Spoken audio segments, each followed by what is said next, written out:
Hello, welcome to episode 1 of the Storyplayers podcast. This is part 1 of our world building episode, where we set a stage for the rest of the story to be played on. During these episodes, we'll be putting together a political history for our 5 alien factions. If you'd like to follow along, the full timeline is posted on our Tumblr, Storyplayers Pod. Be warned that this does contain broad spoilers for both parts of the game, but it's a non-linear game. It's more about the journey than the destination, so it should be fine. If you would rather go straight to meeting the player characters and starting with our main story, our Session 0 episode, Can Robots Speak to God, and our first session of our Kingdom game, A Convenient Place for Exile, are both great places to start. I also want to give a little heads up that for this session only, one of our players is recording on a suboptimal mic. She gets a new one, and things sound much better in episode 2 onward. One more thing, we did record this a while ago, like mid-2023, and so when we list off socials, some of these are no longer accurate. Namely, I said that the show has a Twitter, which it does not. I called a shot, and I missed. Accurate socials will be in the episode description. When the Splendor Solis turned off its engine for the last time and set themselves in orbit around the planet that would someday be called Ausum, they thought they'd finally found a quiet corner. Somewhere they could all settle in and go about their work of finding eternity, quietly, unbothered.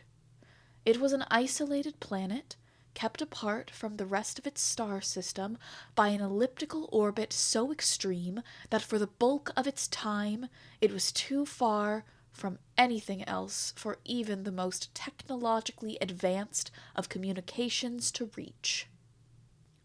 Even when the newly formed United Chkr'gh Republic came to be and razed every other form of biological life to the ground, claiming their dominion over Ausum, the Solis still said, "Not my problem." As long as those strange insects were too concerned with playing around with biology to care about the stars, what difference does it make who controls the ground? It would not take long for the Solis to be proven wrong, but they would not quite know how wrong until after they'd taken a few more trips around the sun, by which point every self-preserving government on the planet of Thalassa would have a war room dedicated to tracking every movement of Ausum. They would know, down to the second, when they would be at risk of Chkr'gh bioweapons, and in turn, when the Chkr'gh would be in firing range of their own missiles. Of course, in the Glorious Municipalities of Tetra, these files and folders all bear the name Benthos. To use the native Chkr'gh name for the blight on their sky would be to acknowledge themselves as anything less than sovereign masters of the universe, and that would not be tolerated in any official capacity. In the nearby Republic of Umbra, where the moss-choked walls still whisper to the populace in their dreams, they know better than to ignore an extraterrestrial threat. Remember what happened last time? Still, they'd rather let their warmongering neighbors' itchy trigger fingers handle this one. Maybe, with the Tetrans distracted, Umbra can finally make some gains in the space race. And hovering in their fast city ships far above Thalassa and Nerites and Pontus, and perhaps even Ausum itself, the family wonders, is this new closeness an opportunity? Can the Chkr'gh be folded into their impossibly large psychic network? Bring it back with them when Ausum's orbit sends them to the cold isolation of deep space? Or are these creatures, so unlike themselves, simply another one of this star system's unholy abominations, unworthy of the universe's divine love? But what do these machinations matter, really? Does the average person care about arguing politicians when they are staring out the window at this thing blotting out the moon, hanging low and red like a blood clot? You don't need to be fully educated on the politics of the situation to feel a bone-deep fear when you look up at the sky and see a planet blink. Hello, and welcome to the very first episode of the Storyplayers podcast. I am Birdie. I am your host, but not your GM, because today we are playing Microscope. My fellow players are Maiden. Hi. Mariana. Hello. Pax. Hello. And Molly. Hello. Alright, so today we're playing Microscope, a fractal role-playing game of epic histories by Ben Robbins. I'd like to start by reading out the What is Microscope section of the book. Microscope works differently than some other role-playing games you might have played, so let's abandon some preconceptions. You won't have your own character. We won't play the game in chronological order. You may know all about the future, but be surprised by the past. You'll build the story from the outside in. You'll decide the big picture, the grand scheme of history, and then burrow down and carve out its details. It's fractal gaming, so think big. You have a massive chunk of history to play in. Which might sound like a very strange way to play a game, but what we're doing, we're using this as a world-building game to kick off our more traditional campaign. I chose Microscope because in most world-building games I found, you are building a space. I wanted to instead build time. The book is calling this a God's eye view of history, which I really love. All of us have created factions. We've all done this in isolation. I want to understand how they've interacted over time. I want to see how time has moved around in our little space of a galaxy we're creating. Our main campaign will be played in Kingdom, which is a game about politicking, and knowing how we've related to each other across centuries, I think will be really valuable to understand the world that we're playing in. Our Kingdom PCs are also people that have been exiled from their factions in some way or another, building a kingdom in an isolated space station. So my secondary goal here is to see if we can situate ourselves and that space station in history. Who built it? What is it for? Why is it largely empty? I have no idea, and I feel like I need to know that before I can play Kingdom in it. So I hope we can figure that out today. Make sense? Yeah. Awesome. Yep. The first step to playing Microscope is to figure out the big picture. We've been talking off mic, we've been doing a lot of world building, so we already have somewhat of a big picture, which is kind of not how you're supposed to play Microscope, but oh well. Before we start, actually, let's all just go around and introduce our factions real quick. So, I will be playing the Glorious Municipalities of Tetra, united by strength, bolstered by valor. They are a collection of barely aligned city-states where military service is compulsory, and not only is assassination of the nobility a legally protected right, but it is one of the few ways for upward social mobility. Maiden?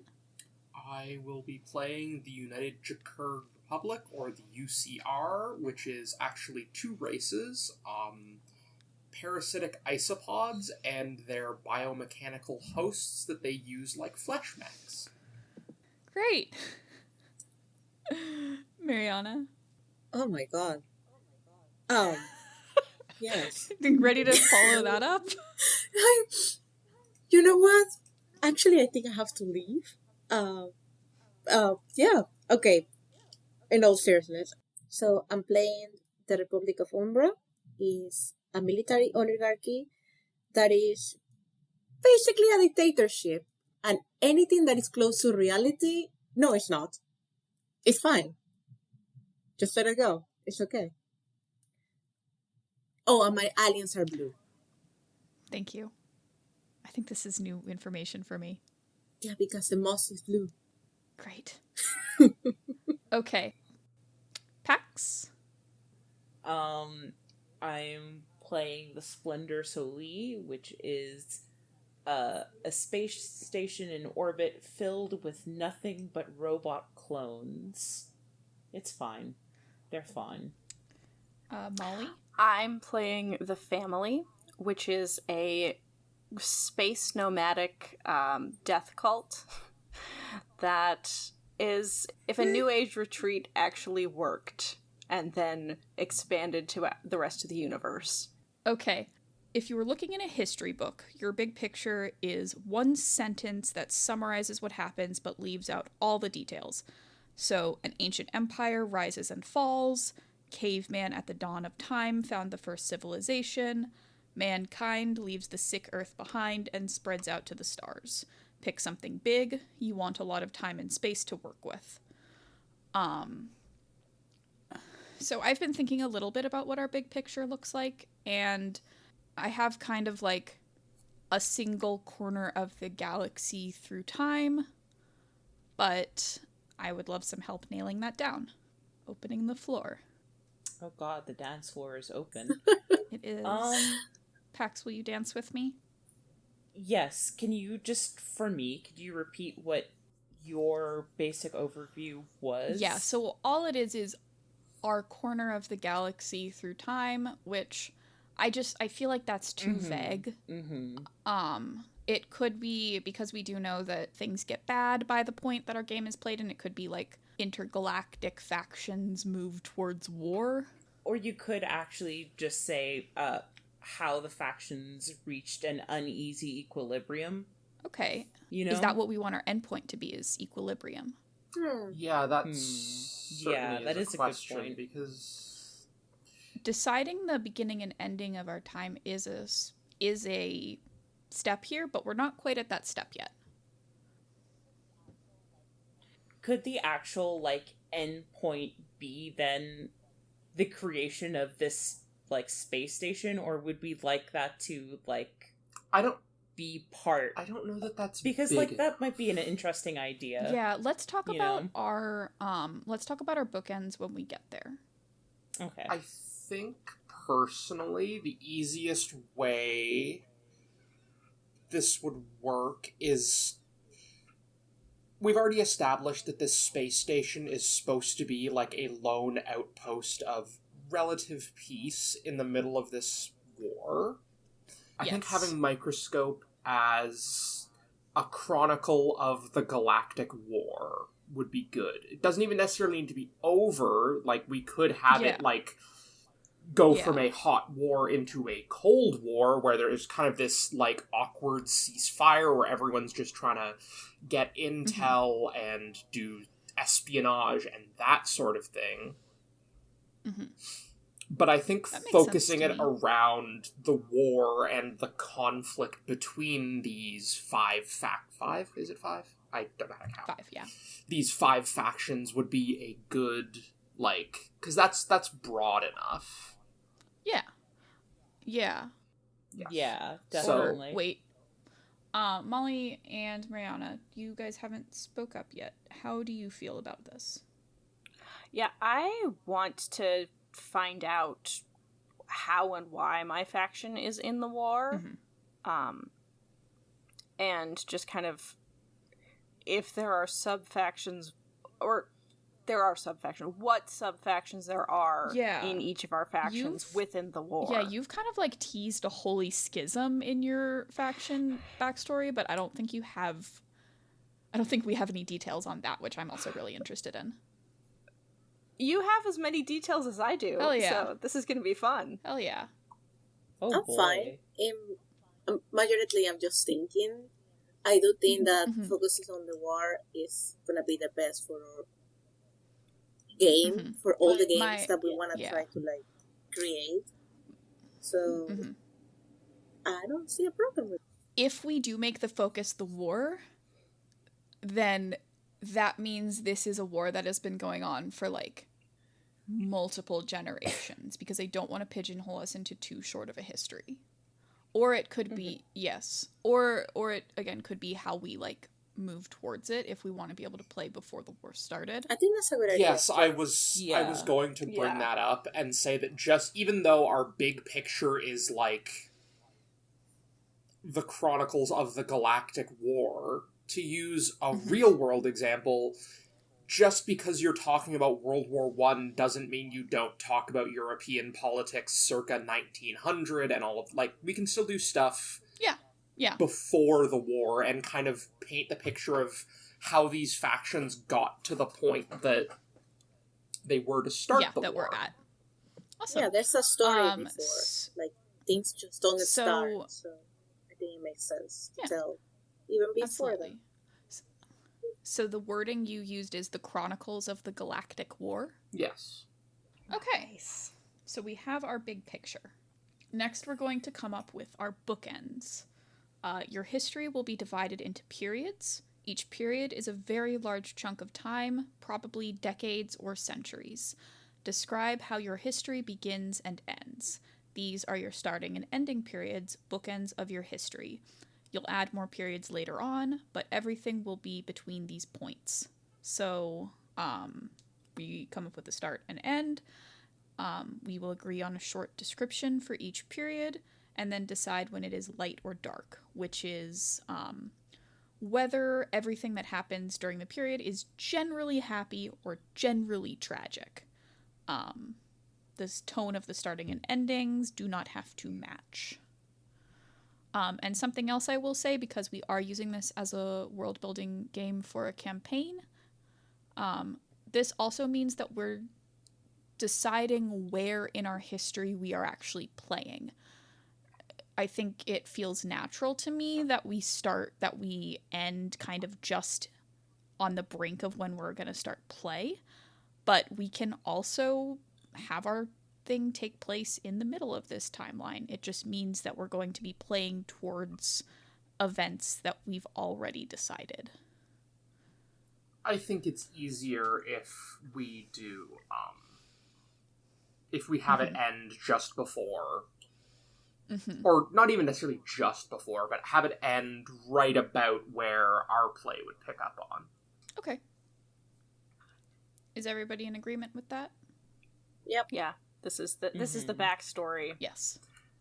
Great. In which case, I think the easiest way to do it would be to have our end bookend, like the later bookend, be the transition of this from a hot war to a cold war. Like, the idea being that there is this uneasy truce, and there are still, like, occasional squabbles, but it is very much, like, no longer an active war zone, but everyone's just kind of waiting for someone to make the next move. So, you want to transition from hot to cold? Yes. I'm not sure about ending that way, because some of the places that our factions are currently at feel pretty hot. Yeah, it was just a suggestion. What if our final bookend is the establishment of the space station? That would be the other easy one, yes. But that does posit the creation of the space station as, like, this huge, massive scale event. I feel like it's I would like it to be a place that is both insignificant and a place that has a history. Let me take a look at what the example one is in the book. We do love examples. Okay. The examples are, our concept is, mankind leaves the sick earth behind and spreads out into the stars. We have decided to have a light starting period and a dark ending period. Start period. Light. Earth is in sad shape, but mankind unites to face the challenges and make a new life among the stars. It's not easy, but it's a time of hope and unity. End period. Dark. Humanity is scattered across a myriad of star systems with no central connection or core identity. Isolated and alone, humanity fades into stagnation. Oof. So, yeah, I think it's helpful to see that we can make it like a couple sentences. I'd be interested in seeing like, I'd be interested in seeing our star system as like not necessarily being in war constantly, but going through a lot of periods of like ups and downs, hot and cold, occasional alliances.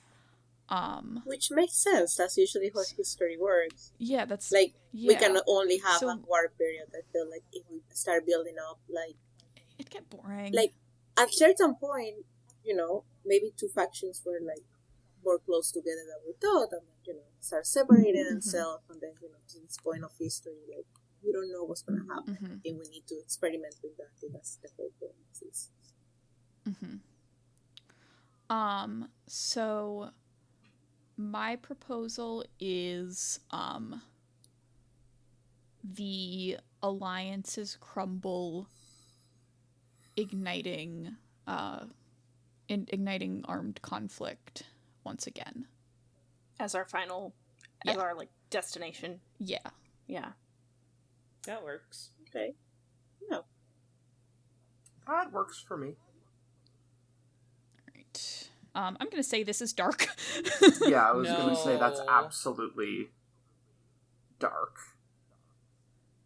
Okay, so now we get to decide what the starting point is. I have less thoughts on that.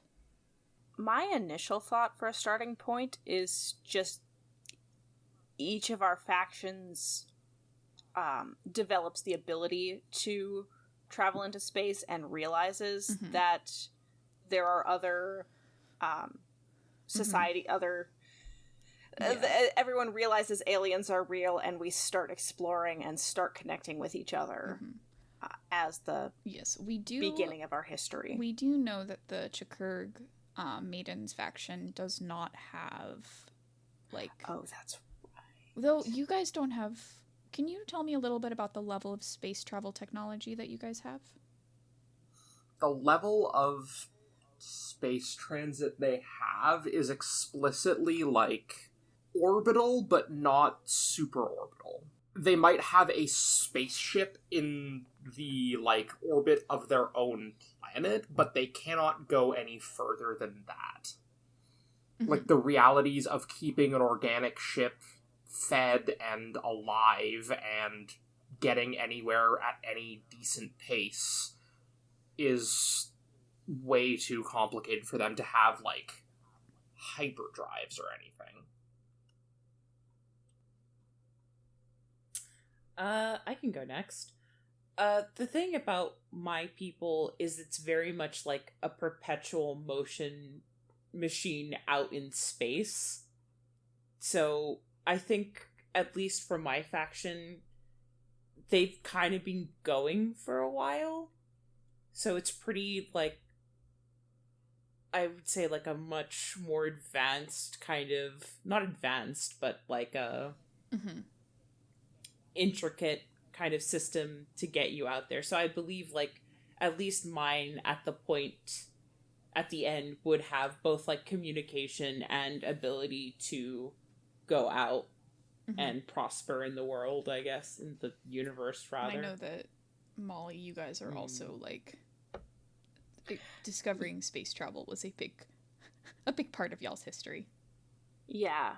And, like, functionally at this point, most people in my faction will spend their whole lives in space unless they, like, go into the clergy and get sent back to Earth to go to seminary. I will say that despite the Chkr'gh mostly being planet-locked, they're not just going to be their own pocket. Like, I have ideas as to how they could end up in other places.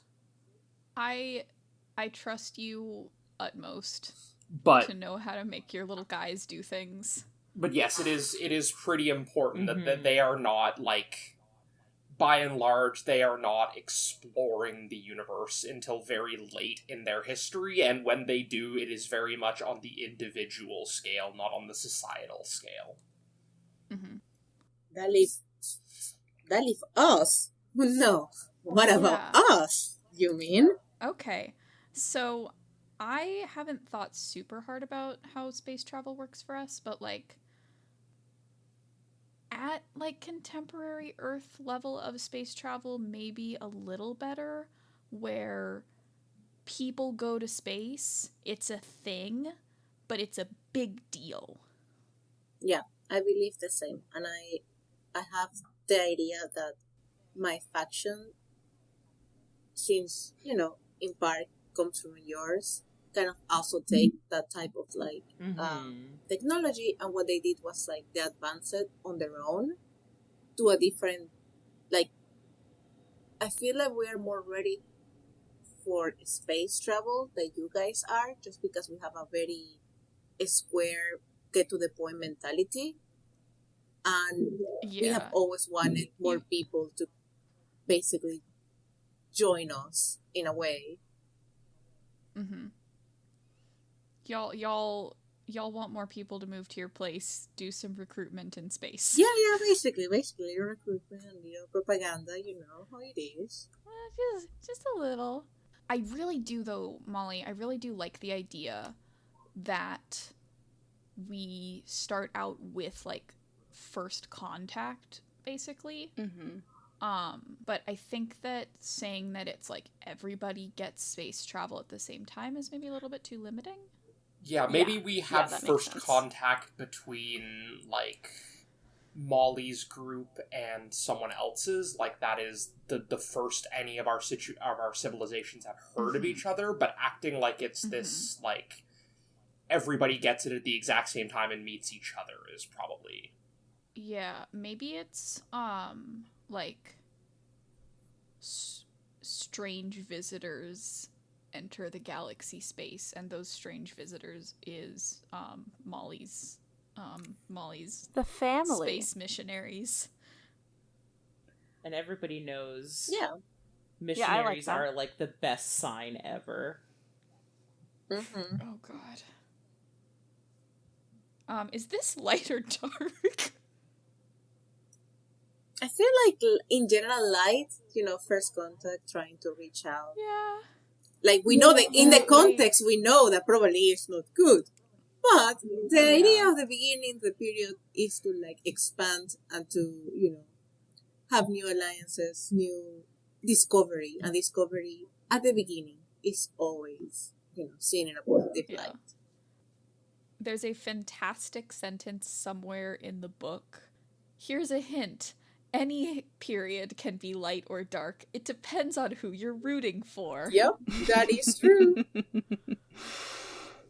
All right, so we have our bookends. Awesome. We now know how the history begins and ends, but we have no idea what happens in between. Finding out what happens in the middle, how history got from point A to point B, is how we do the rest of the game. Now, step 3, the palette. Add or ban ingredients is honestly what I think is the most important thing we're going to do today. All right. Next, you take a step back and create your history's palette.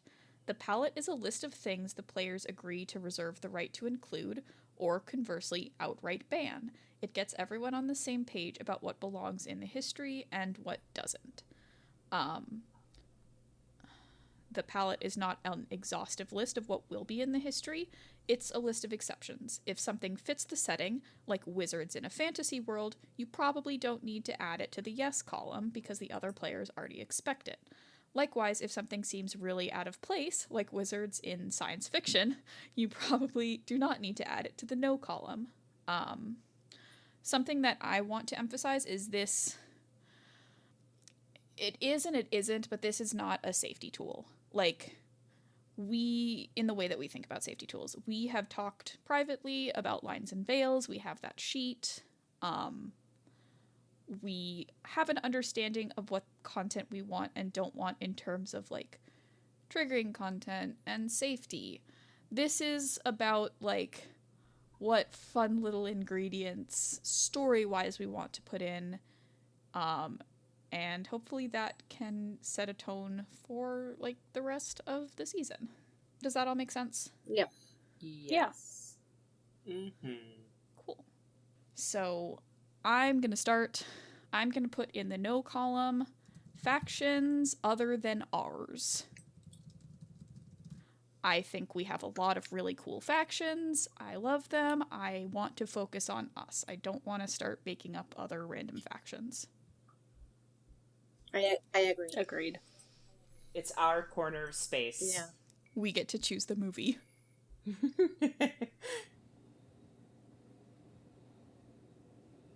Thinking is hard, everybody. I know. Someone's got to have something they're excited about. I already had one, and then you immediately put it in the no column. Oh. I wanted to have a million other factions. But apparently everyone's like, oh, 5 is too many. You can't add 70 million factions. It is too many factions. Actually, That's 5 fine, is you too can add- many. You can add sub-factions for everybody. Instead, you can't cause 75 schisms in the Chkr'gh Republic. I mean, you could just put that in the yes column then. Just schisms allowed. I You think can that nail will be things my on yes. the door. I can agree with not having an entire 6th civilization, but I do think it would be interesting if we had breakaway sub-factions.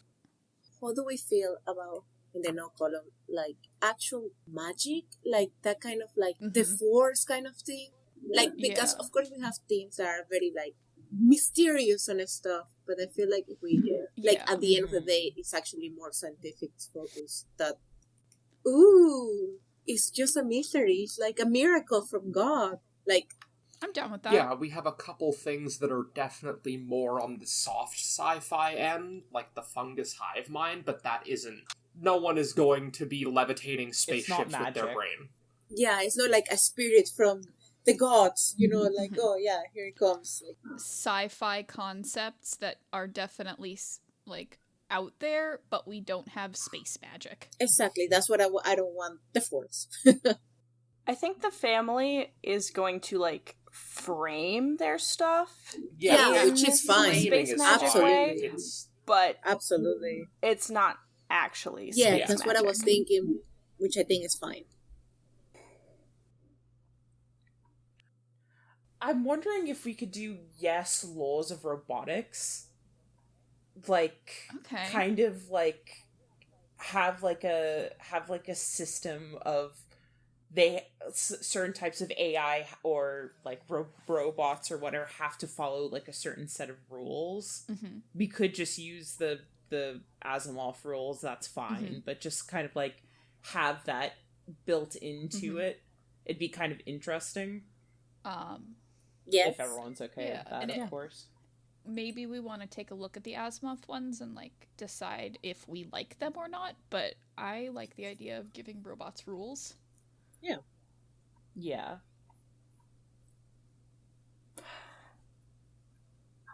I want to say yes necromancy or yes communication with the dead. I don't know if it actually works in terms of like you are literally communicating with someone who is dead, or if you just think I think I'm communicating with someone who's dead, but that's an established thing that can be said to happen.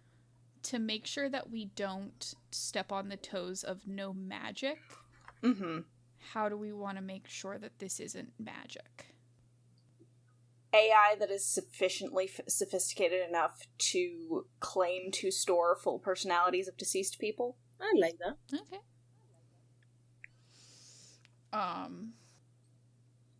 Communication with the dead. Scientific.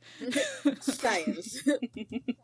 Science or like religious ritual.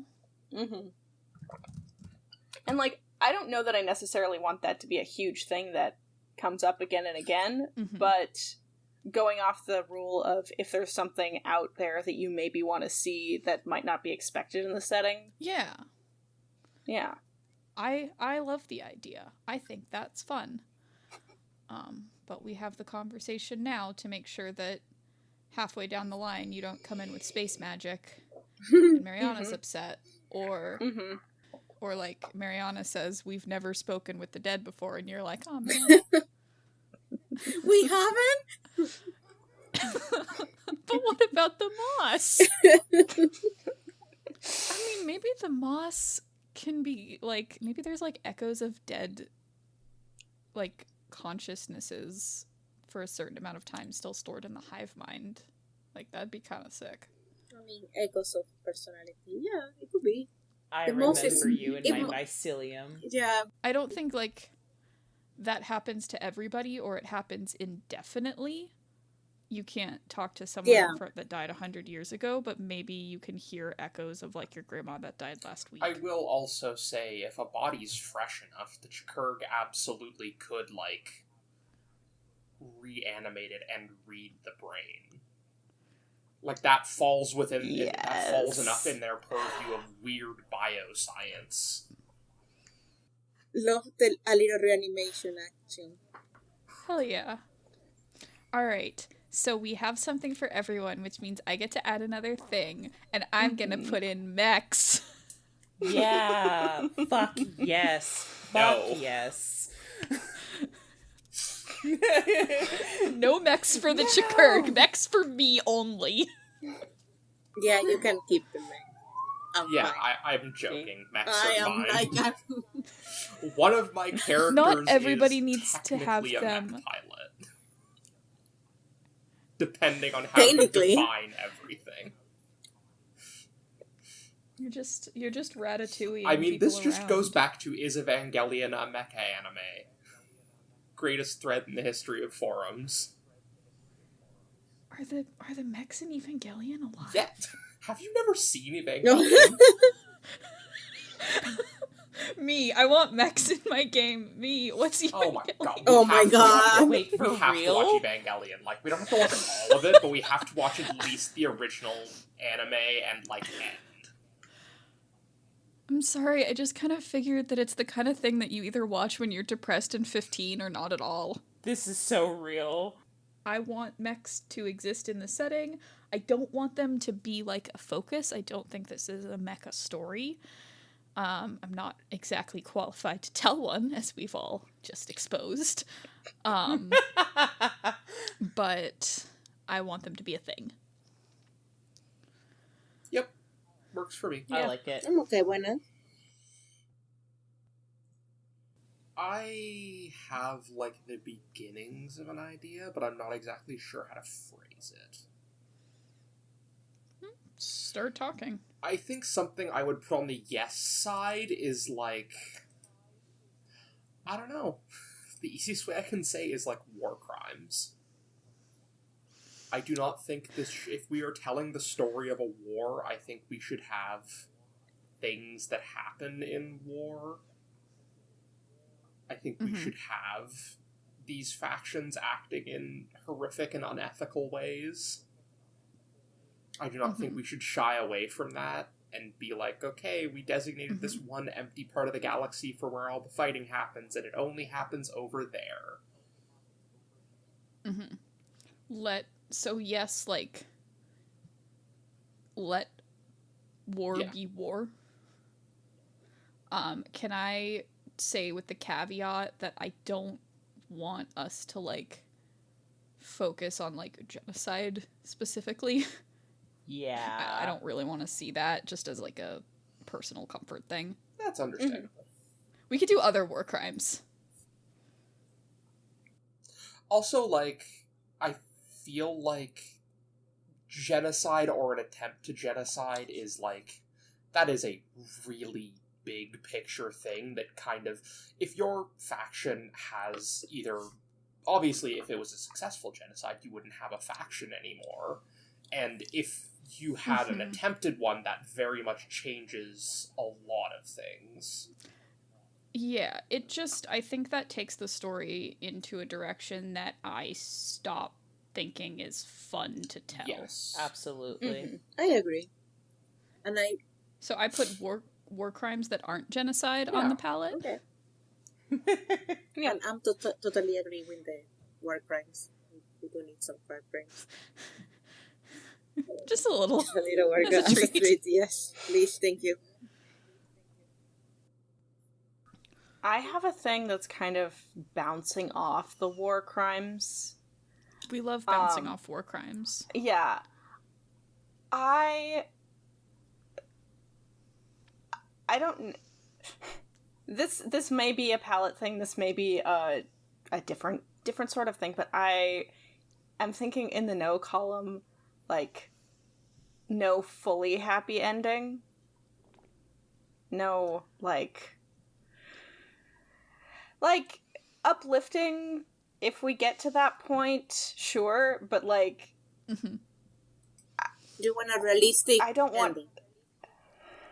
I don't want to fix everything. We're telling a war I don't want to story. come to a point where we've fixed it. So I Yeah. feel like a realistic we ending. say- Let's not put like no happy end because it's a little dark. But I feel like putting a realistic ending Yeah. on the with everything that is happening, it makes absolute sense. Nobody wants to be like, and they all live happily ever after. Everything got solved and nobody is unhappy and everybody's alive. It's great. Mm-hmm. I will say, I don't know that we need to have that on the palette because we have established that, like, the end of this is the alliances crumble, conflict comes back. There needs to be this Haven space station. mhm. I don't think we need to worry about there being a happy ending to this. That can maybe be something we talk about in our later games, like the Kingdom game doesn't end happy, but I don't know if we need to have that on the palette for this. Like, I 100% agree. I think there's a way to express that sentiment, though. Maybe it's like no clean answers. Yeah. Yeah. Because there's going to be endings in a story that aren't necessarily the end of the game. Yeah. Tone is important to put in the palette just as much as, like, setting details. No, like, human norms, if that makes any sense. What kind of norms? Like, that's what I'm kind of, like, trying to express, where I'm just kind of like, I don't want us to be restricted into, like, what we could consider, like, family units or, like, how life should be. But I feel like maybe that's not a great way to... It's not really a useful palette What about item. what if instead of making it a restrictive like one, make it an expansive one? So, like, yes, alien culture. Yeah. That works for me. Because I do absolutely agree that I'm excited to see, like, non-normative culture and, like, different types of family and, like, different types of norms that we create in these factions. That's why I wanted everybody to make a faction. To get different types of worlds on screen. Yeah. So does this look like a good palette? I think so. Yeah. Great. Okay, so at this point we get to move on to the first pass. This is going to be our first proper round of Microscope. We'll be doing this one without any specific focus because this first pass is our chance to lay down a foundation for the timeline. This is important because at this point in the game, there is no more group decision making. Your turn is your turn alone. Whatever you say goes. That is why we spent so much time making a palette together and deciding on bookends. So now that we are all kind of being let loose in the world, we can all be confident that everybody is basically okay with whatever happens. Each player now gets to add more detail to the history, creating either a new event or period. Players can go in any order they want. I'm going to go first because I'm modeling everything. To add a period, place it between any two adjacent periods and then give a short description of what happens during that time, say if the tone is light or dark. An event is a specific thing that happens inside a period, like a prince seizing the throne or a colony ship arriving on a new world. To add a new event, decide what period the event is in. If there are already other events in that period, place it before or after one of them. An event must be inside an existing period. Tell the other players what happens during the event. Say if the tone is light or dark. The two bookends that we are working in between are the first period, light period, strange visitors enter the galaxy space, and the final period, a dark period, the alliances crumble, bringing conflict back to the stars. So I'm going to start. I'm going to add the first event. The event I'm going to add is under the period Alliances Crumble, bringing conflict back to the stars. And it's going to be the dark event. The Tetran palace is burned to the ground, because that is very important to the world state of my faction, and I want that to become canon as quickly as possible.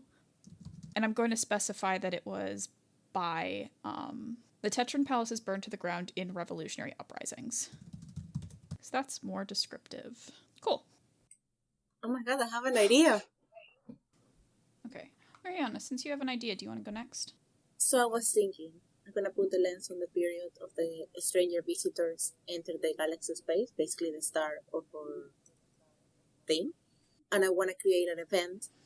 And the event, since the period is a long time, I want this event to be like the starting point for my creation of my faction, which comes from Birdie's faction, is the strange visitor entering the galaxy space. And I'm gonna put in the table that the galaxy space that they're entering is our home planet. And this event is what caused my faction to start separating from yours, making the creation of my faction. Okay. So is the event that you're creating the schism between oh my god, I forgot your faction name. I'm so sorry. Umbra. Yes. Is it the a schism? First contact causes a schism between Umbra and Tetra? Yes. Or is it Umbra's first contact with the family? No, I think it's what causes the... I mean, it depends how long is all this from the start to end. Like, I know... The period is long. Okay. And we already kind of established that it's at least 300 years since the separation. So, I just want to put on the table, yes, at the beginning of the contact to the outside world is what my faction, the creation of my faction, finally decide to make their own thing. So, yeah, I think that's my event. The first contacts create the separation of Umbra from your faction. Is it a light event or a dark event? Good question. I feel it's a dark event.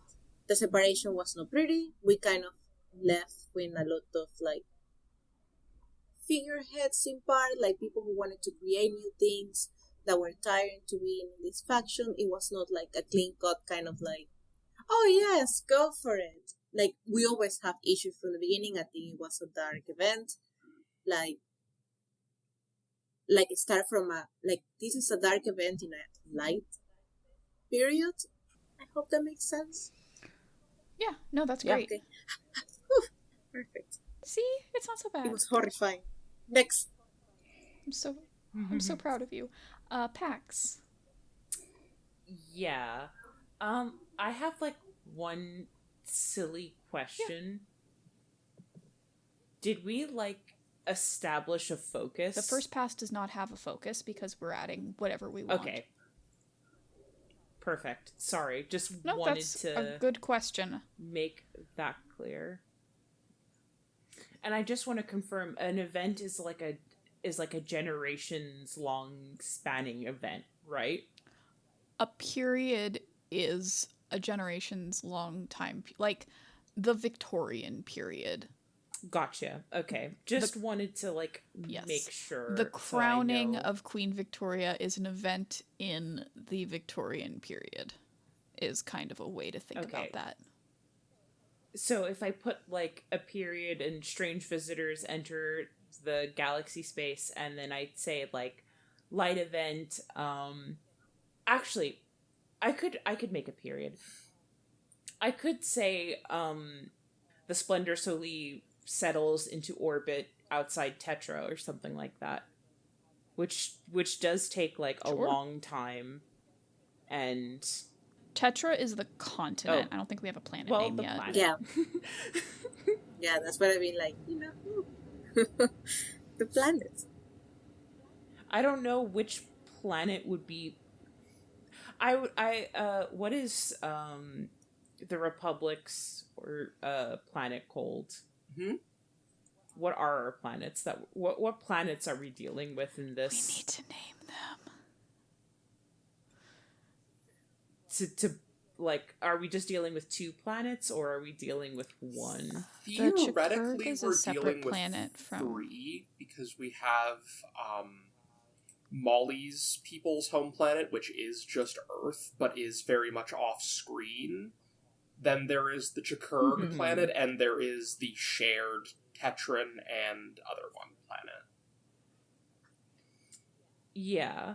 Then I'd say the Splendor Solis settles or falls into orbit outside the UCR. I think the UCR is a more interesting place for it to rotate around. Does this happen before or after After the strange visitors?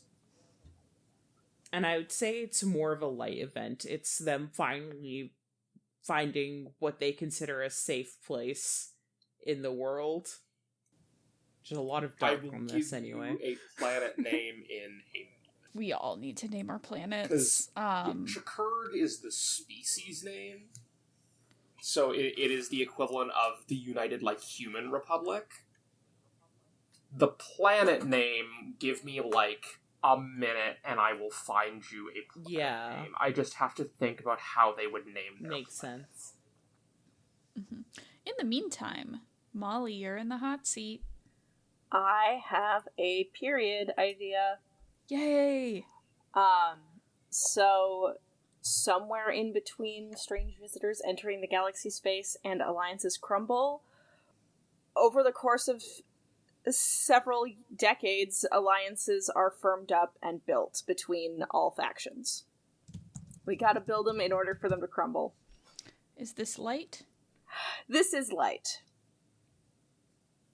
And Maiden.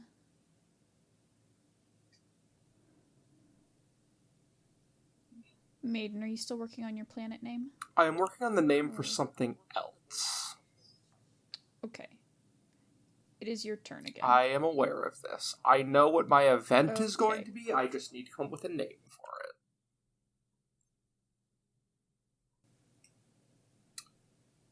it. Okay, I am going to add an event below the Splendor Solis, which is the launching of the Vsht-Io space station from the UCR planet into orbit. Can you please spell Vsht-Io? Yes, I am typing it as we speak. Oh, you're typing your own out. Yes, because I'm not going to make anyone else spell my weird species names. Thank you. And do you have any more details on that event in your brain? I do. I am just focusing on typing it out, because I have also come up with a name for the planet. Awesome. It is Auzm, spelled A-U-Z-M. I do think this was very much in It is a light event, because this is probably, the single biggest technological breakthrough of the Chkr'gh, was figuring out how to get a single organism. Because this is basically, it is a single organism the size of a spaceship that they successfully, engineered on the ground and got into orbit. It is the equivalent of the moon landing. It is that kind of cultural and scientific touchstone and breakthrough. I am sorry all of the That's names awesome. are like this. I love it. Okay, let's do one more round of first pass. As a reminder, this is an opportunity to make sure that anything that you really want canon about your faction, get it on screen. I can start again because I do have also an idea for a period. We should try to Or establish do we want a to? proper I was turn going to say, order, do we but- want to stick to turn order? Yeah, but I can put you back in second. Okay. For this one. Okay. I want to create an event in the alliances for the first time since the schism. Tetra and Umbra sign a peace treaty. It doesn't have to last. Oh no, I But know it wanna won't. sis- No. Don't worry. This was me being like, oh my god, they did it for like a week. I just want to establish that we tried. They tried. Good for them. No, I love it. This is a light event. Yeah, absolutely. It will absolutely last too. It's gonna be great.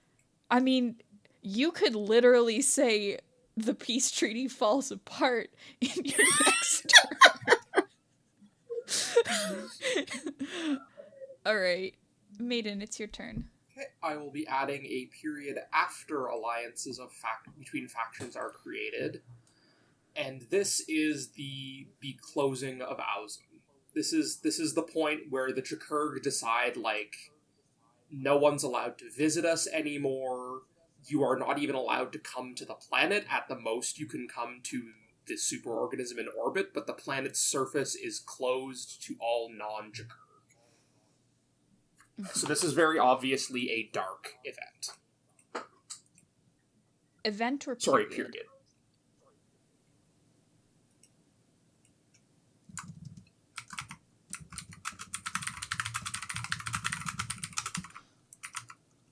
Yeah, I could definitely, like, it is still specific to your faction, but I could definitely see a history book, like, having a chapter titled that and the way that it affected everybody else. Yeah. Mm-hmm. So are I am typing you adding this. it or am I? Okay. I'm typing for everyone else, which is why it's, like, slightly confusing me. I can type for myself. Don't I worry. can also type for myself. I won. Okay. I will type for you. Thank you. Mariana, like, twirling her hair prettily in the corner. It's just I'm writing actually notes on a notebook, but they're in Spanglish. Mhm. So I'm like, I can. I just won. No. Here, my notebook have little drawings, and it have Shoutouts to our bilingual listeners. yeah, for real. They get me. Alright, Pax. Oh my god, it's killing me not being able to talk. I want you all to know. I know it's hard for other people that they have to talk alone on their turn. I want to talk all the time. So This bad. is killing me too. I'm wondering if this would count as an event or period where it would just be the Splendor Solis cuts off communication between all planets. Like space stations, yes, but planets in specific, no. I don't know if that would be like a period like after the alliances between factions are created, or if that would be an event after, like, under the alliances crumble. This feels to me If that makes sense. like an event under the Chkr'gh. Like shutting off contact. But I know I'm see. already overstepping just saying that. If you want it to I be can where add the it there. alliances crumble, that's where we're putting it. No, I think it makes sense because I feel like it might have been like a reactionary kind of move. No, I think you were right. You were right the first time. Putting it under the alliances crumble is, like, I think a lot more interesting, because instead of it happening in reaction to, like, the Chkr'gh closing off contact, it's happening, like, either in reaction to or causing alliances to crumble, which I think is really interesting. I would kind of like to mark it as a light event. Mm-hmm. Maybe because I think that a lot of, like, informational warfare might come from this group. So it's essentially, like... We're getting put in timeout. Yeah. So which period are you putting it under? Alliances crumble. But I'm putting it under light. Mm-hmm. Because I think it's funnier if these guys are just fucking assholes, and it's good that they're shutting up. That's also really interesting because it means that we can't call home in our kingdom game. Yeah.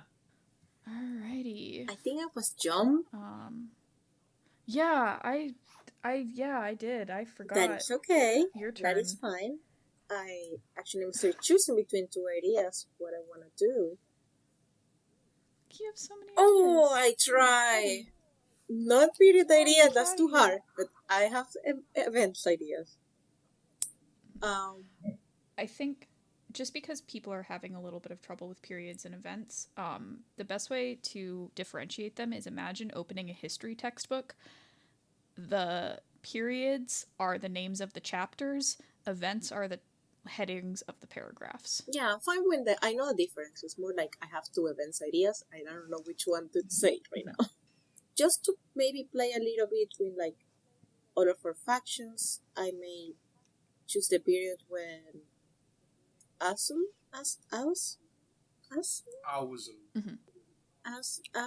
Oh my god, okay. I want to create an event. The event is when basically all the other people that are not from that planet have to leave. Like, I feel like the second they decide to like close it to all of that is not Jesus, I cannot pronounce half of the things that are written there. I'm so sorry. So to the people to the beings that are in that planet, the moment that it closes, I feel like there's an event when everybody have to like pick everything up and leave. So non-Chkr'gh are relocated. Yes, exactly. Like the second they're like, okay, we're closing it off. Okay, what happened to the people that are still there? From different factions, different planets, from all of us, like trying to create alliances. So I feel this is a full event when some of them need to take their stuff, like organize themselves, leave the planet, cut communication, this type of thing. I hope that makes sense. I feel like that could be an event that you could read in if you open a storybook, it's like, oh, this was the week of hell. Everybody picking their shit and trying to leave. Light or dark? Dark, probably. Leaving is never, less of all, like, because I don't know what type of, like, how much time they give the rest of the beings there. Like, I am thinking a small period of time that is always chaotic. Like, I feel like a lot of people got lost on their way to their planets because it's usually what it happens. It's these type of things are never as a clean cut. Mm-hmm. That makes a lot of sense. That's my event. Okay, thank you very much for listening. And Pax, we did you. Rounding it out, this is Molly. I think also after Ausum becomes closed, the family issues an edict decrying the blending of bio and mechanical beings. Kind of both separating off from Pax's faction of all robots and from the Chkr'gh of like using like living organisms to do technological things. I think the family takes a hard use technology to do tech, people are people stance that creates conflict with both of those factions. Great. And that would be a dark event. I will type it up. Mm-hmm. Something I would love, when countries and groups make edicts like that, they usually have a name. Mm-hmm. Mm-hmm. Name the edict. Yeah. The name of my edict is In Gratitude for the Universe's Gracious Divisions. Oh my god. That is so horrible. I love it. Right. Now that we've finished the first pass, our slightly extended first pass, let's begin play properly. Overview of play. First, we decide which player will start. That player becomes the first lens. If someone is teaching the game, that's me, they should be the first lens. Okay. You can give the you can give the lens a large and visible object to remind everyone at the table who that is. That's the thing we're losing by not playing in person. Like, I could be holding, like, a stuffed chicken or something. Why is that the first object I Because it's the best object. Because it's good. the only object. Stuffed chicken. I could be holding a real chicken. Imagine. We can't do this. You Step could be one. holding a train. Declare the focus. The lens declares the current focus of the game, the part of the history you're going to explore right now. Step 2. Make history. Each player takes a turn creating either a period, event, or scene. The lens goes first, then go around the table to the left. What you create must relate to the current focus.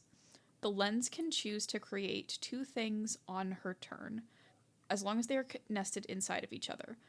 Either a new event plus a scene inside that event, or a new period plus an event inside that period. That gives the lens more power to get the focus going. Step 3. Lens finishes the focus. After every player has taken a turn, the lens gets to go again and add another period, event, or scene, or 2 nested things.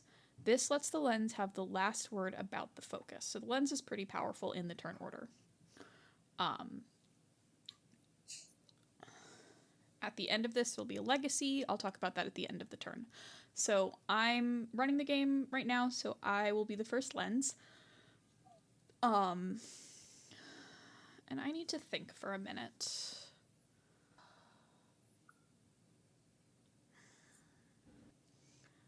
So I'm interested in kind of I want to focus in on, I think, like, alliances and treaties, not necessarily one single one, just, like, those types of events. Which might be a little bit too broad of a focus, but, that's what I'm interested in for our first round. Alliances and treaties.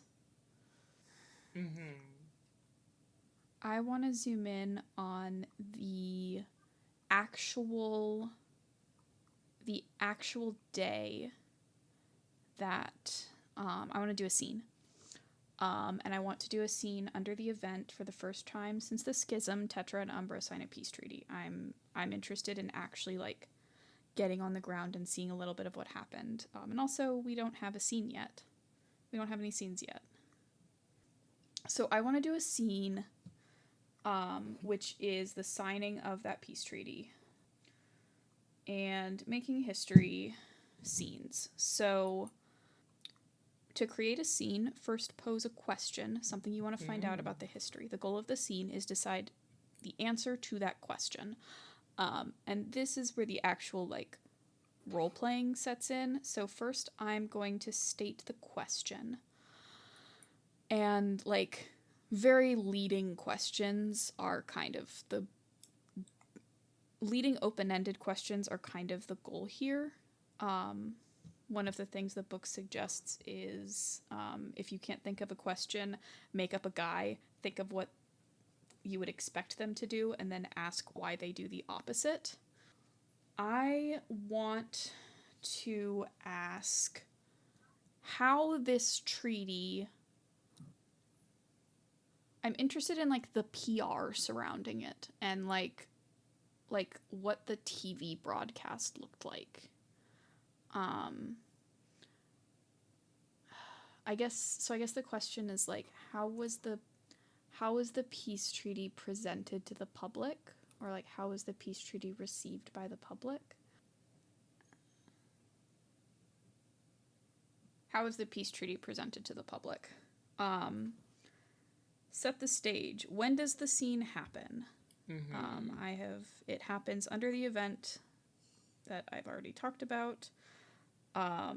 Refresh everyone's memory about things we already know about this scene. All we know is that Tetra and Umbra split off during the first period. They were at war through that entire period, and then we are finally settling that down, which I guess it would have been considered a civil conflict when it first started, but this is essentially like a formal recognition of Umbra's independence. I think I'm interested in having this take place on the stage, wherever it, like, I think it took place, the treaty was, like, very publicly, like, almost theatrically signed at a big, like, government facility in a border town, a border city, and there's a lot of, like, we're going to get on a camera in front of a crowd and sign a piece of paper and shake hands, and there's reporters here. And now we get to choose the characters. The player making this scene may specify 1 or 2 characters that someone must play in the scene. That player can also name 1 or 2 characters that no one can play in this scene. I am going to require that one person play the Umbran leader, one person play the Tetran leader, and one person play a reporter. And I want to play in the moments just after the event finishes and the camera is turning off. Well, I want to play the Tetran leader. I feel this is the moment when everybody's looking at me and I'm just looking Everyone's back, staring. like, wait, me? I have to stand up? I mean, you can let someone else do it. No. You know how I work, which is I don't delegate anything and try to do everything myself, so I guess. Okay. Oh, man. Okay. Yeah, so I'm grabbing the other leader. Okay, so who wants to play the reporter? Could I ask, like, do you have, like, a solid want on which side the reporter is on? Like, nope. The reporter can be neutral for all I care. I can do the reporter. I'll volunteer. Okay. Yes, and anybody else is allowed to jump in. I'm not going to ban any characters. You can also play the environment, or you can play time, which is essentially if somebody thinks the scene is going too slow, they can start a ticking time bomb to force things forward. Okay. So we have our characters. I am not going to go through the whole thing of creating a new Tetra name, but I will be playing someone who holds the title Supreme King General of the Glorious Municipalities of Tetra, ever victorious, glory be to he. Which is what ends the names of all Tetran High Monarchs. When you start the scene, each player states one thing their character is thinking about the upcoming scene. Start to the right of the player making the scene, and continue to the right, same order as picking the characters. Your thought could reveal what your character is going to do, or highlight what your character expects to happen. Revealed thoughts are a powerful tool for influencing the scene. They let you give other players hints about where you want the scene to go. So, the Supreme King is, as soon as the camera goes off, the formal posture kind of slumps a little bit, and he looks tired, and he is thinking that he was built for more practical things than this. He was built for battlefields, not fluffy press conferences. the Umbra leader and president or presidente, Malva del Jacinto. Umbra is kind of a new place, a new faction. The figurehead of this side, she was smiling through the whole conference and seems to be having kind of a charm to her. But the second as you say, the camera started rolling, you could see her smile disappear, and there's a little shakiness on her hands. And behind that shakiness, there's kind of an anger. And it is shown by the looks that she gives the monarch of Tetra. She's happy that this is basically the official independence kind of day for Umbra, but she's kind of upset that it took this long, and then now that we have to all pretend that everything is fine. She doesn't say anything, but she's looking at it. I think my character is probably a Tetran. So maybe I think what they're basically thinking and kind of going through in their head is that they can't take their eyes off their king and how tired and how worn out he looks. And all he can think about is this really how this ends, I guess. Yeah, I think, you know what, I'm gonna go ahead and give this guy a name. He is, Balthador. King Balthador. Kinda gives a shaky little looks at, the, El Presidente of, Umbra. You look at me like we're still at war. Not like you're the one losing territory here. Maybe we are not in paper, but this conflict between our people will always be a reality. And you know this. Of course I do. It's a piece of paper. That's not going to stop people at the border from killing each other. But we have to play nice now. I guess we do. Is it your first one of these things? These weird press conferences? Yes. He says, knowing he's being very condescending. Yeah. She takes a deep breath before saying anything, just trying to ground herself to not punch this man on the face. Yeah, this guy sucks. She just smiles and look at him brightly. Her shaking hand hiding behind her back. Actually, it is. It's been great. I cannot wait for the rest of the world to consider Umbra a worthy faction to be invited in all this wonderful. Well, with our recognition, that should come quickly. You did great, and you'll continue to do great. Just keep smiling. That's all these things are about. It makes the people happy. Really? Weird. I didn't see you smile at all.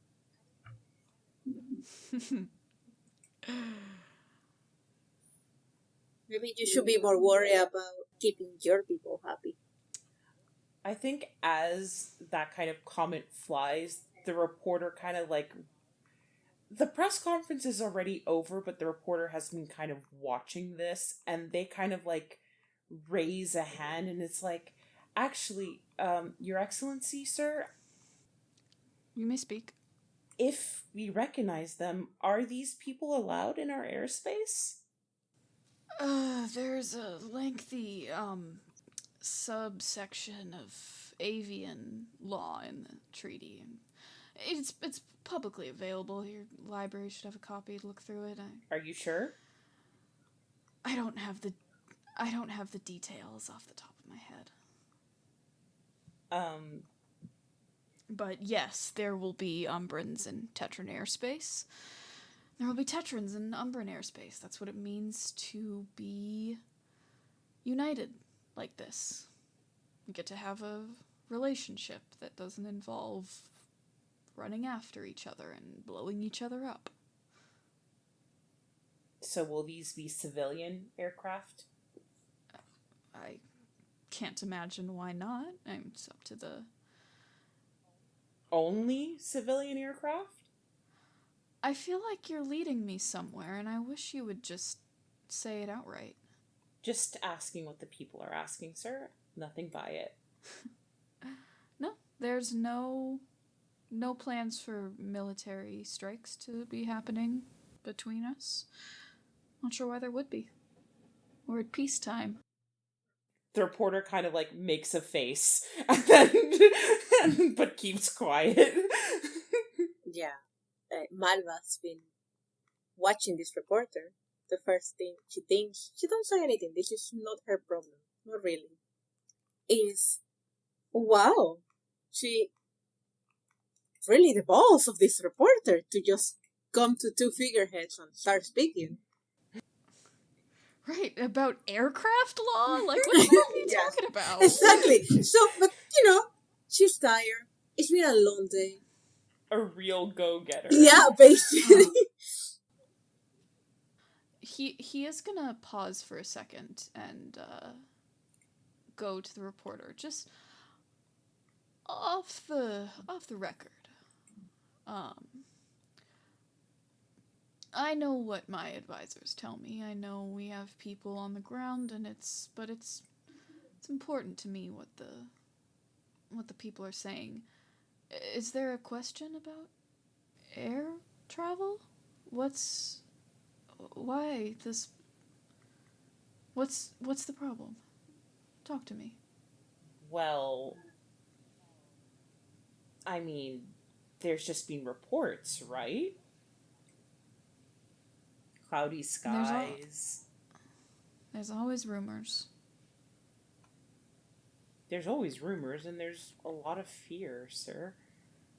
Well, we've been fighting for years. I can tell you, there's no plans for any type of hostile aircraft to be in our airspace. And if there is, we will react with the entire strength of the Tetran military. A peace treaty goes both ways. And kind of shoots a look at the president. She just smiled and do a little movement with her head in a way of agreeing. If the smile doesn't look completely sincere, that's between her and the king. Mm-hmm. I live to serve the municipalities, and I live to serve the people living in them. I hope that in the coming years we can all let our hair down a little bit, learn to trust. We've sacrificed a lot to create this peace. Do we have an answer? The treaty is presented as a pretty event that the people don't feel secure in? Yeah, I would love it if it was just like smash cut to like newspapers and it's just like King says we should let our hair down a little bit and learn to trust. This guy's getting assassinated in like a week. Absolutely. That's what I keep thinking. I'm like, this man is gonna get murdered. I mean, I can't... like so fast. I'd love to think that since, like, Tetra is, like, such a rigid, like, militaristic society, that this guy was, like, fucking, like, a lieutenant for, like, 80 years, and just like, you know what? Fuck it.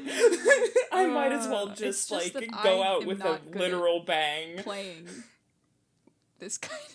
Maybe I'm good at this kind of character. I don't know. He bungled that press conference, I'll give you that much.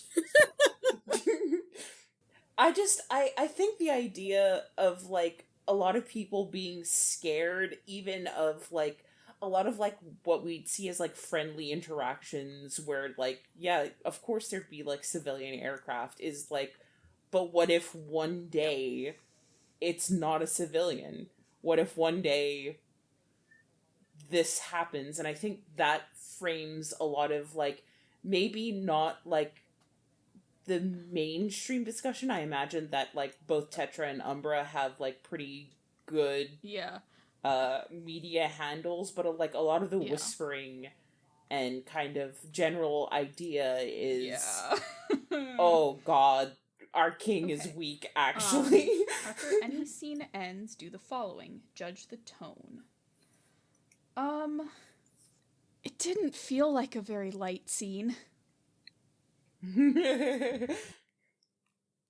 No, they're all friends now, They're actually. besties.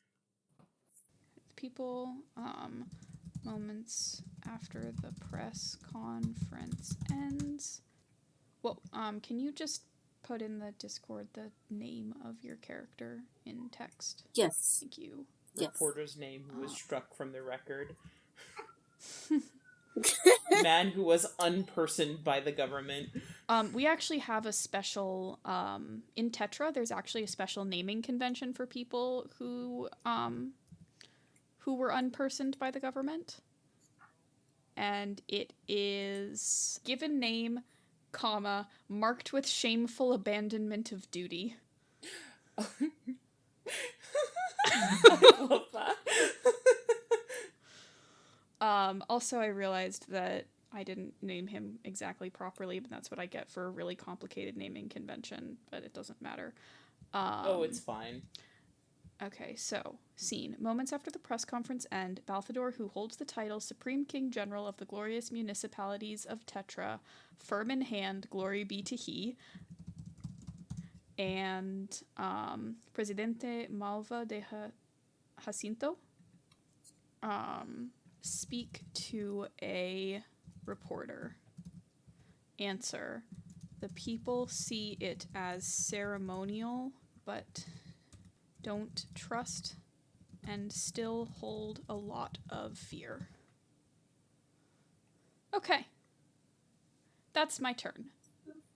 Yay. Maiden, you're up next. Anything you want to do under the focus of alliances and treaties? I am thinking. Mm-hmm. Just a general rules note is the type of scene that I did was a played scene. There are also dictated scenes where you just say what happens. You don't actually have to roleplay it out if you want supreme control.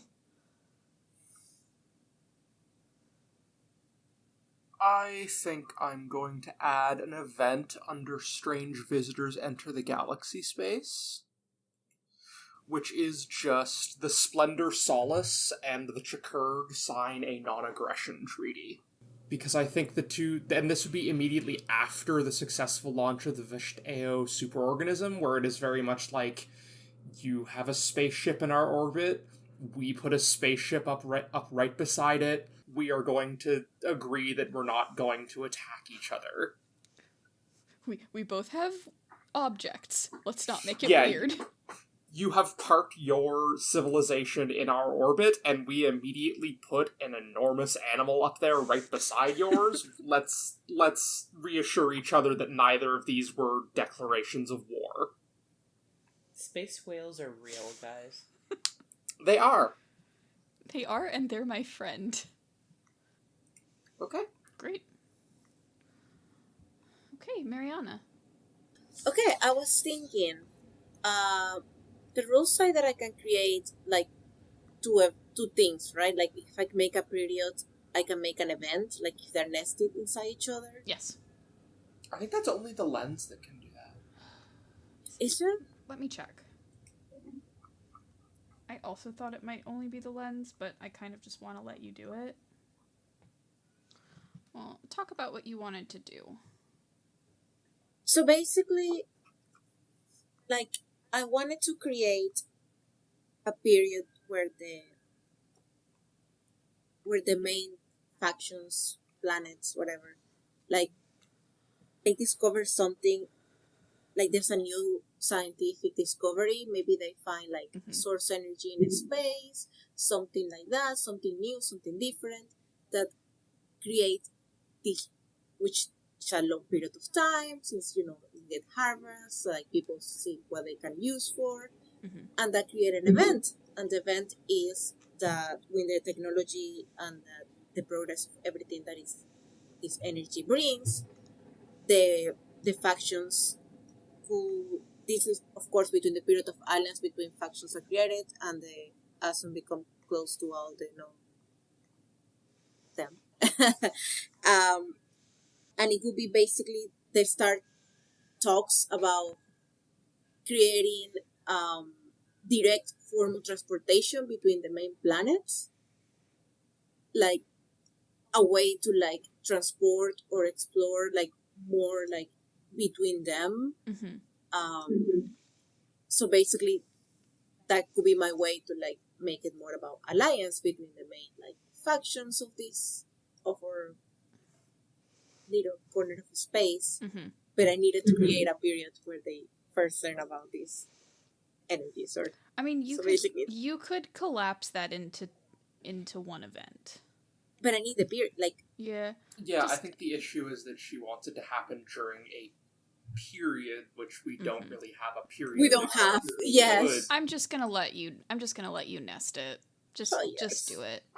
I want to encourage your ideas, and that's a good one. Do I get a little star? Yes. For making that idea? Yes. I use my brain. Okay, so give me working very hard. Give me the name of the event. First, the period. Yes, the period is the main factions make a new discovery in science, a new type of energy from a space. This is a light period. Yes. Of discovering, because I also felt like we needed some white in this stage. Okay, and the event? Yes, the event is the main planets start talks of making direct travel between them using this energy source, etc. Light? Yes. Okay. Pax? Under alliances between factions are created, I don't know if this would maybe count as an event or... No, it would count as an event. I'm thinking one citizen of the Splendor Solis converts to the family's religion.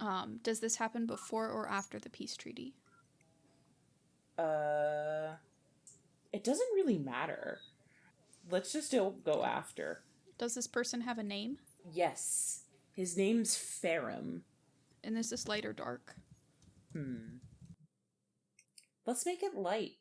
It's a new branch for robot kind. What if we soul God? Alright. That's cool. And,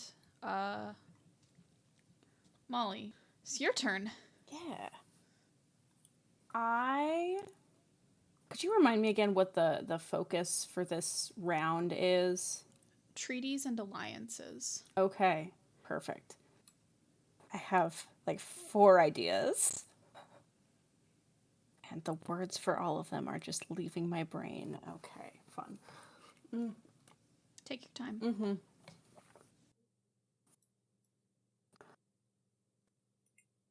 I want to do a scene. And I'm trying to think where I want it to fit, because Ferrum joining the family is so cool, and I want to play off of that right now. Yay. So I'm my 2 things that I am torn between are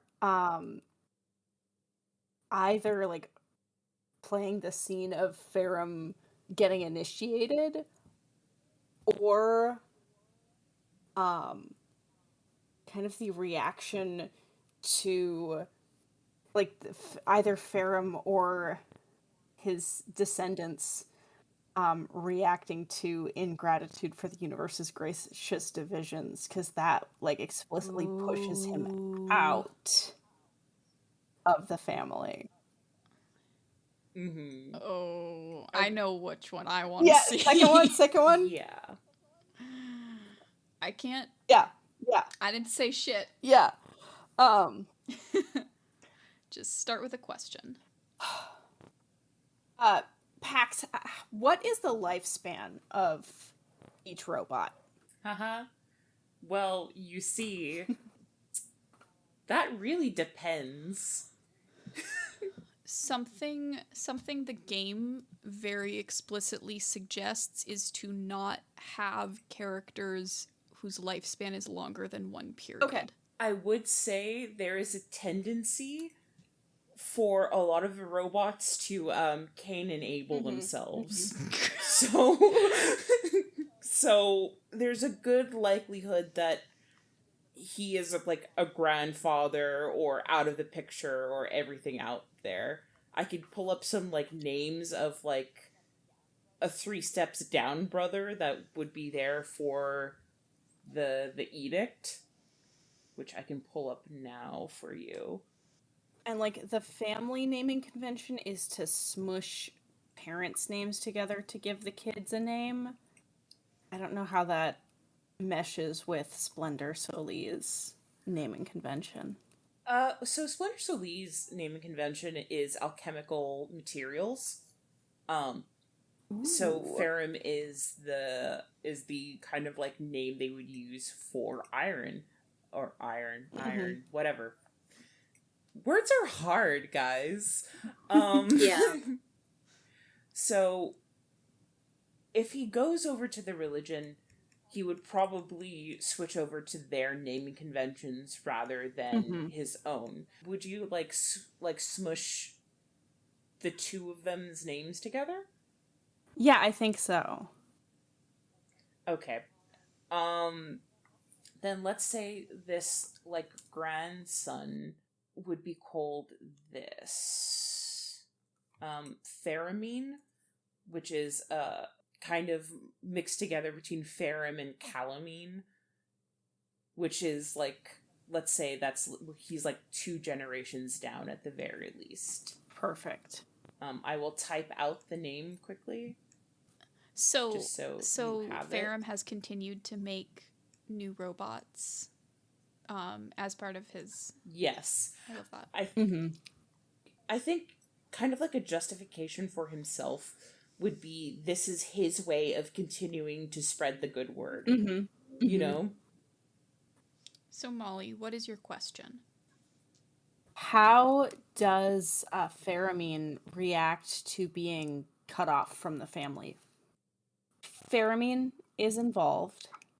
I think their best friend is there, who's a human member of the family, whose name shall be...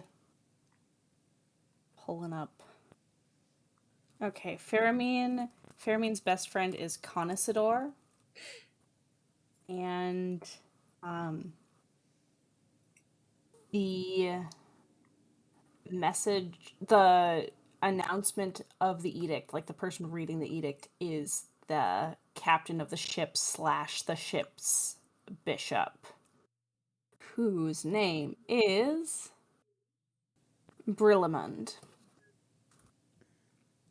Who will you be playing, Molly?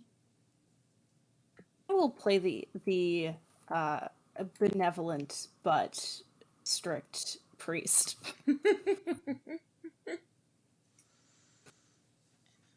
Pax, do you want to play Faramine? I don't mind if someone else would want to give it a shot, because I was also in the last scene, so I don't mind if someone else wants to go. But if no one wants, then I will absolutely take it. I'd love to see you like playing within your faction. Awesome, no worries. That works for me. Who wants to play Brillamund? Or, no, not Brillamund, Connoissador. I'll do it. I want to be in the scene. Yes. I just wanted to give other people a chance to ask. Okay. So, Molly, where does the scene take place? The scene takes place on the ship Diligence, and it's just after one of their services, and Brillamond has called Faramine into his office to kind of, like, the service involved, like, reading out the full edict, and so Brillamond is kind of trying to do a little bit of damage control and not be totally like, all right, you're out, if in front of everybody. So has called Faramine into his office to kind of talk through next steps. And how do you imagine Connoisseur being involved? I think Connoisseur saw how Faramine reacted to learning about the edict and wanted to stick close, and so has just kind of come along and been like, of course I'm coming along in this conversation. We wouldn't want to make a fuss. Right, let's do first thoughts. Should I go first? Sure, just remember that whatever you say shouldn't answer the question. Yes. Can I have the question one more time? I'm so sorry. I'm on. How does Faramine react to the edict cutting them off from the family? I think Faramine's first thoughts are, this is all I've known.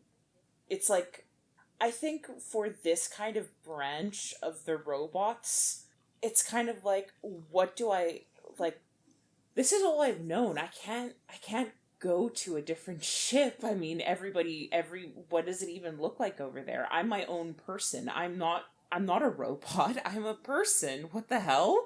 You know, this entire, like, idea of almost denial of being separate from the rest of the group. Brillamond? I think Brillamond is also not shocked by the edict, but very sad that that's what the official decision has been. But it came from the bishops. It makes sense with everything else that the family believes, and it's just unfortunate that by making this division that exists explicit, it's unfortunate that there are emotional entanglements there.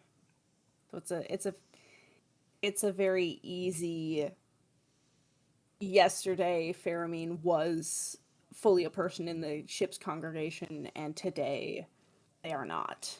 And there's not really anything that can be done.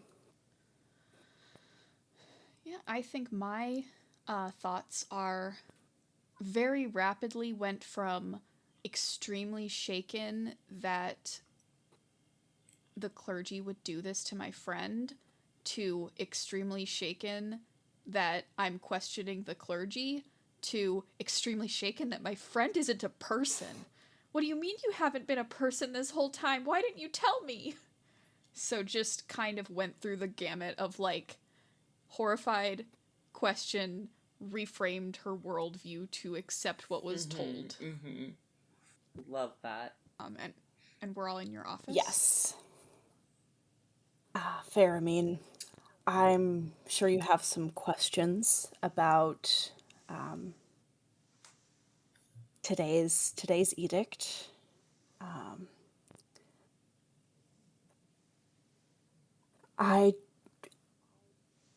I'm sorry it's kind of come down to this.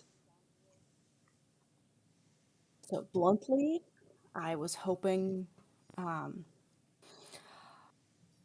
but the bishops have come to their decision, and as I'm sure you heard, it's not even a new decision. It's just clarifying what's always been true. Then why let my eldest brother in the first place? Is this some sort of joke? No, it's... Well, I would not want to, place... I guess Yes. I guess they thought that you could see God, and I guess you can't. That has to be it. Do. You must be mistaken. What, do you think this is some sort of experiment? Are you experimenting on me? Then you're no better than the people on that stupid ship. Faramine, it's not an experiment. It's not even really about you. It's... The universe has technology and biology. And no matter how great and elaborate the technology can be, it's still not connected to the universe in the same way that biology is. And there's still a place for technology, and it's a wonderful place, and it's an exalted place, but it's not... What place is that? What am I to you, then? Someone to make your coffee? So, sorry, not someone, something to make your coffee?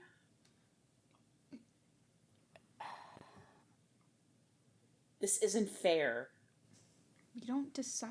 I'm talking We don't to decide you. what the universe wants. Can you even feel me right now?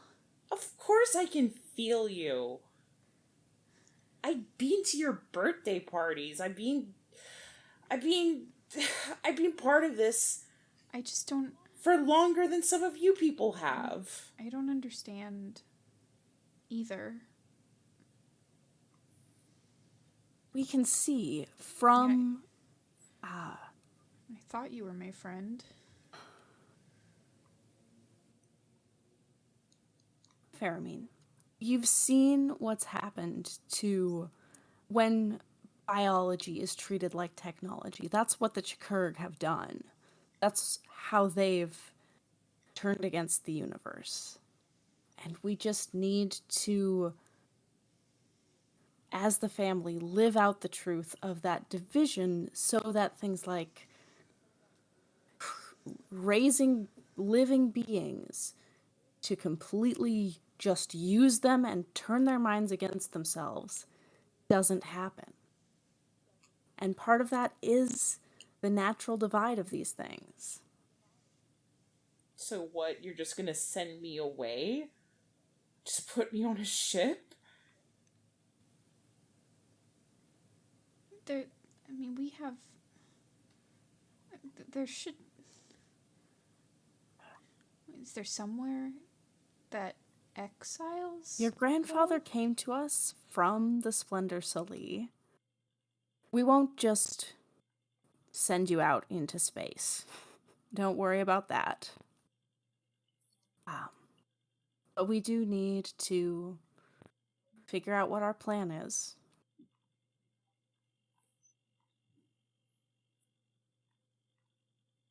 So that's it?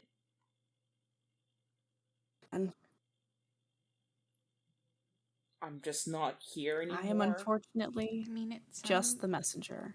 It sounds like... Was I ever here? Sounds like you were never here.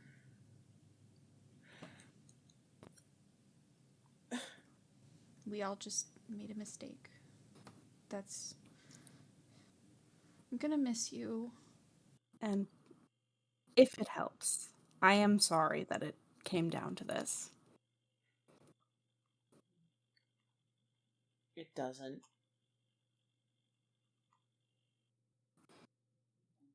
There's no way... even abominations can stay. Stop sometimes talking. If they're working to be better. Get me out of here. My character starts crying. God, that must suck for everyone involved. Yeah. So I feel like that both answers the question and semi-establishes our I mean, I'm still curious, like, what pheromine does. mm-hmm. Or where they do get sent. I mean, I'm thinking they get sent to the Oh, the kingdom. Yeah, I think they get sent to our kingdom. Or what will be our kingdom. Oh. This is too far out. That would work. Well, the space station still exists. They probably won't... Pheromine, the person, probably won't still be there, but the space station can exist at this point. Yeah, that works for me. Yeah. Okay. Okay, Pheromine, accompanied by their human friend Canisador, are called to the bishop's office? The captain's office. As, like, a general question, how do the captains get to referred to in speech? Like, is it more of a religious title, or is it, like, do they get called captain? Like, what's the title, do you think? I've just been using captain in my head, and captain has kind of turned into a religious title. So Yeah. captain is underneath bishop, and each captain has... You can be the captain of either, like, a small spaceship or a larger one that has smaller ones underneath it. And Okay, was this a light or a dark scene? I think it was dark. Maybe. I really liked it, though. Like, just to say... Yeah. It made me feel a little nauseous to play out. Yeah. As all the best scenes do. I started to, like, feel angry, and I was like, whoa. Yeah. Roleplay. Yeah, I was like, let's pull some complementarianism bullshit into this. Okay. I think that's it, which brings it back around to my final turn. I'm going to add an event at the very end of the period of scientific discovery. This is a dark event, and this is the municipalities of Tetra launch a devastating attack on the Chkr'gh Republic. Damn. I don't want to say exactly how it was, but I think it was like some kind of like orbital, like city destroying aggression. And they use whatever this fuel source is to make this attack possible. And I also get to nest, so I was like considering doing a scene. I'm just gonna do a dictated scene. And my question is, how is the attack justified to Tetrans? And I think we see, it's another television broadcast, because I guess I'm obsessed with, like, the PR of war, but we see, like, we see kind of a montage of different Tetran families, like, it's the classic movie scene, like, there's some people, like, on their couch, and then there's some people, like, crowded around a TV in a bar, and then maybe there's some people, like, in the street looking in the window of the television shop, because I guess that still exists in Tetra. And you see the Monarch General, Maiden, you've said just in our off-mic talks, like, the Chkr'gh have full control over Azam because they destroyed what the other life that was there. Yes, there was absolutely... When the Chkr'gh, for lack of a better term, became sentient and really established themselves as a civilization, there was a lot of biodiversity on Azam. It was very quickly wiped out. Both in the terms of, like, we want to build more cities. Oh, damn, there's a lot of animals here. Kill them all. And also the idea that the Chkr'gh in general have kind of a god complex in the idea that they have convinced themselves that, like, as masters of biology, they are smarter than God. Yeah. Why would we settle for the messy existence of evolution when we can do evolution better? Why would we leave a deer when we can make deer 2 that are better in every way? Who cares if we have to kill a billion deer to make a habitat? I can work with this.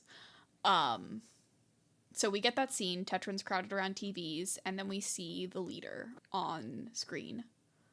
And they say, "My faithful servants of the municipalities, we are in an unprecedented time of exploration and discovery and communication. And I would love to believe that all of our neighbors come to us in good faith. But sadly, I can't do that.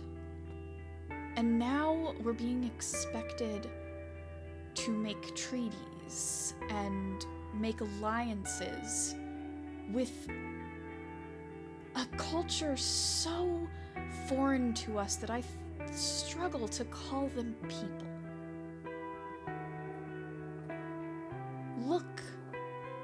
Look to the Chkr'gh Republic and tell me that they do not represent an existential threat, not only to us, but to all life on our planet. We see what they've done to their own, where once we had glorious biodiversity, species that we have never even seen, and now we'll never get to see because they've wiped them out. With all of this cultural exchange, how long until you look at your neighbor and ask if there's a worm in their ear, controlling their thoughts? How can we know we're safe when they're so close and getting closer with every advance of technology? I say no more. We are not a weak people. We are not a people that will sit down and let ourselves be lost in the name of diplomacy. We are the glorious municipalities of Tetra, united by strength, bolstered by valor. Those words mean something, and what they mean today is we are going to strike first and strike hard. And I think the broadcast shifts to, I can't say reporter footage because I don't think they have people on the ground, but simulated footage of whatever the hell they're doing to Chkr'gh Republic. And I'm gonna say this is a dark scene. Yeah, no. No way. Alright, that's my turn. Okay. So the final step of the scene of this round is creating a legacy. Legacies are common threads that may stretch through time and influence history. A legacy can take many forms: an object, a person, a place, a bloodline, an organization, or even a philosophical ideal.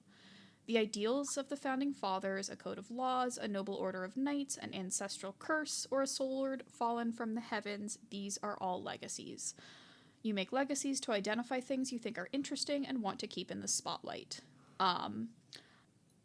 I want to make the question, can robots talk to God?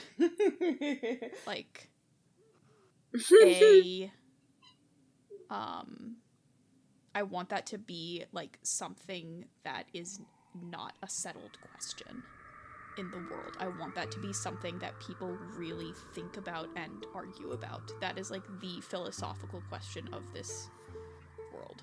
Or I guess it's the question of robots' personhood.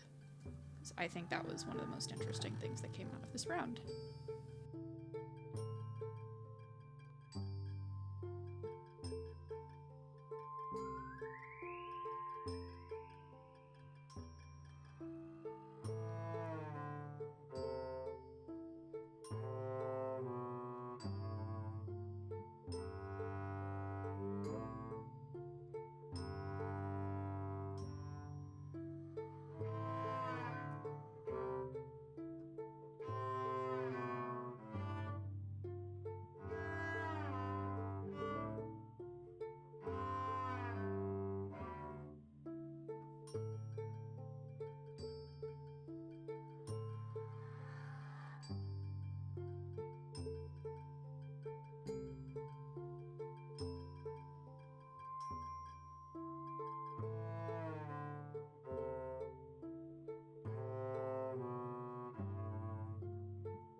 Our main campaign will be played in Kingdom, which is a game about politicking, and knowing how we are all simply waiting for a train to pass us by in the night. Hold on, I have something to say, but I have to say it. You'd think on Sunday the trains wouldn't be running this frequently. It is really... You would, but you'd be wrong. It's so This funny is the that one you used time a that train I'm like- metaphor. What? Earlier you were like, oh yeah, it's like a train roll on, and I'm like, yeah, like a train passing by you right now. That wasn't a metaphor, that was wasn't a metaphor, just there a was a train train. joke. You know what? Maybe I'm a little like out of it, so forgive me. No, You're busy thinking about that Hex, epitaph. Birdie said it so smoothly. I also like was hanging out waiting for the end of that metaphor, and then they were quiet, and I was like, oh, there's an actual train, and I just can't hear it over Discord.